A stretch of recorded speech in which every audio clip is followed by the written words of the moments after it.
दादी जी, ये रक्षाबंधन क्यों मनाया जाता है? बेटा चलो मैं तुम्हें रक्षाबंधन की कहानी सुनाती हूँ। रक्षाबंधन भाई बहन के प्रेम और सुरक्षा के पर्व के रूप में मनाया जाता है।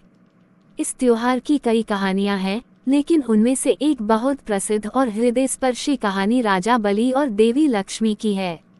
राजा बलि और देवी लक्ष्मी की कहानी। राजा बलि एक महान असुर राजा थे, जिन्हें उनकी भक्ति और उदारता के लिए जाना जाता था।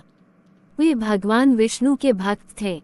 उनकी भक्ति और शक्ति इतनी बढ़ गई कि उन्होंने स्वर्ग पर अधिकार कर लिया, जिससे इंद्र और अन्य देवता चिंतित हो गए। भगवान विष्णु ने इंद्र और देवताओं की रक्षा के लिए वामन अवतार लिया। एक छोटे ब्राह्मण बालक के रूप में वामन भगवान बलि के पास आए और उनसे 3 पग भूमि का दान मांगा।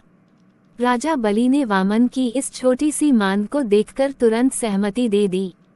लेकिन भगवान विष्णु ने वामन रूप में अपना असली स्वरूप दिखाया और पहले पग में पूरी पृथ्वी और दूसरे पग में आकाश को नाप लिया।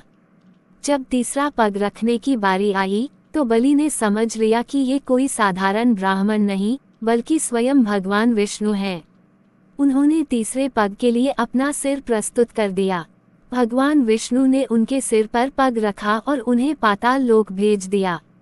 लेकिन बलि की भक्ति से प्रभावित होकर भगवान विष्णु ने उन्हें वरदान दिया कि वह पाताल लोक में राजा बनेंगे और हर समय उनकी रक्षा करेंगे।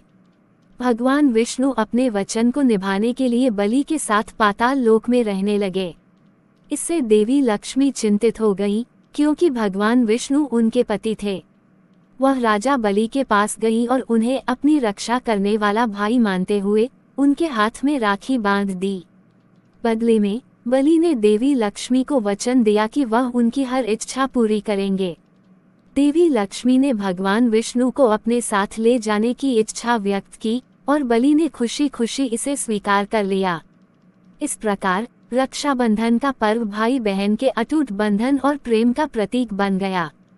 ये कहानी न केवल भाई बहन के रिश्ते की महत्वता को दर्शाती है, बल्कि यह भी बताती है कि सच्चे प्रेम और सम्मान में कितनी शक्ति होती है। दादी जी, आपने बहुत अच्छी कहानी सुनाई। आज मुझे पता चला है रक्षाबंधन मनाने का राज। दादी, मैं तो अब चली अपने भाई को राखी बांधने, ताकि मैं मुसीबत में उसकी रक्षा करूं और वो मेरी। चलो आप भी जल्दी से जाओ और राखी का त्योहार मनाओ। Happy Rakshabandhan all of you.